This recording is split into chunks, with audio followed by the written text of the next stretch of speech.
What's up, brothers? Welcome back to the OG's Gear 90.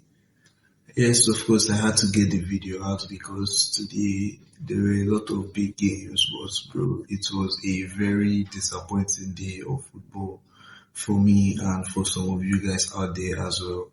Yeah, I didn't really watch the Senegal game. I was busy in the afternoon slash evening time, although I did tune in at the exact moment where I don't even know who took the shot, but then it ricocheted off, and of course, there's only one man who had to turn up against Egypt, and it was Sadio Mane with a cool volley. I don't even know how he managed to put so much power on that, because the ball is rolling on the grass here, and obviously that should slow down the pace, but nah. The goalkeeper didn't even know what to do, bro. He could only just stand and watch the ball roll into the net. And yeah, considering it was Sadio Mane, he ended up having to be the winning goal. So yeah, I'm like, okay, Senegal versus Nigeria, the future is already set in stone. Because I'm like, of course, Nigeria are winning this match against Morocco. But then the game starts and it seems pretty even, to be honest. No team was genuinely in control here. There were spells for Morocco, spells for Nigeria. Although Nigeria, they made a couple of mistakes in the middle of the park here. I guess that's because they didn't have Ndidi. And yeah, they also didn't transition quite enough. They didn't move the ball fast enough during their transitions slash counter attacks, which caused them to lose the ball on countless occasions. But genuinely, both teams played a good game. I can highlight specific players like Onyemechi, Calvin Bassey, Osai Samuel. These guys, particularly in the Nigerian defense, yeah, they did a really good job and in stopping the Morocco players from breaking through. Second half was pretty much the same story, not really too much to write home about. Yeah. Possession for Nigeria, possession for Morocco, yada yada yada yada. Basically back and forth until 90 minutes, and I'm like, okay, onto penalties we go, because I knew for a fact that Nigeria were not trying to push for the win, bro.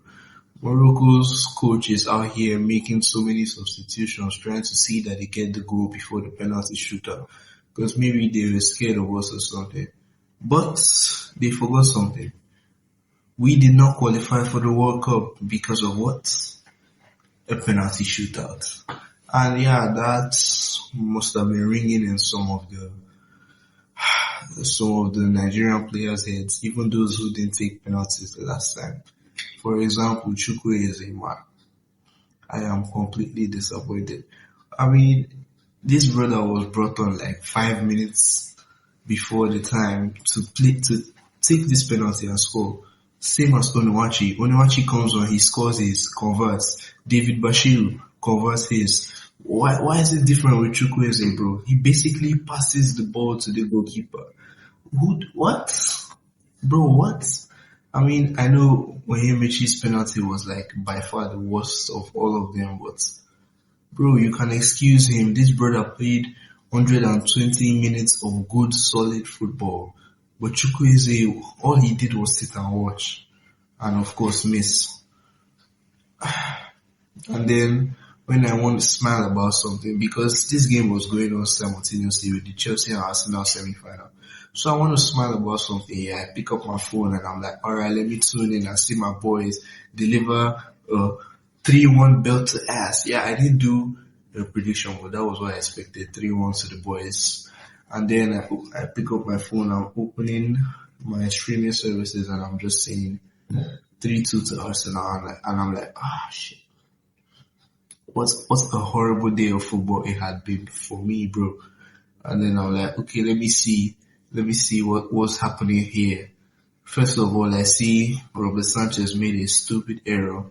I'm not even gonna get too mad at this guy because, yeah, he's been basically good all season, so he's a human. Mistakes are allowed. He makes a dumb error, and boom, they have the first goal. Okay. before I know it, I think the manager made a change. Who did he take off? He took off Gil and brought on Garnacho and sent Pedro Neto to play in the 10, which was pretty strange. By the way, can we just highlight the fact that Pedro Neto doesn't want to be passing the ball to Esteval? Like, is it just me that's seeing this? Bro, I mean, I did see some of the replays, and there was one moment where if he passes this ball, Esteval is 1v1, he can go forward and do his thing, but nah.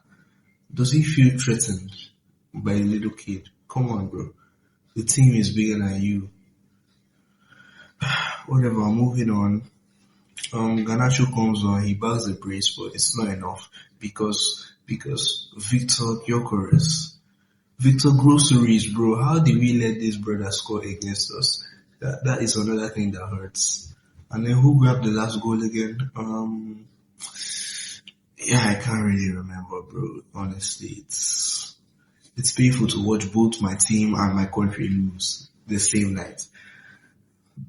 But yeah, I'm still out here to get you guys a video. I'm gonna do a team of the day, I guess, for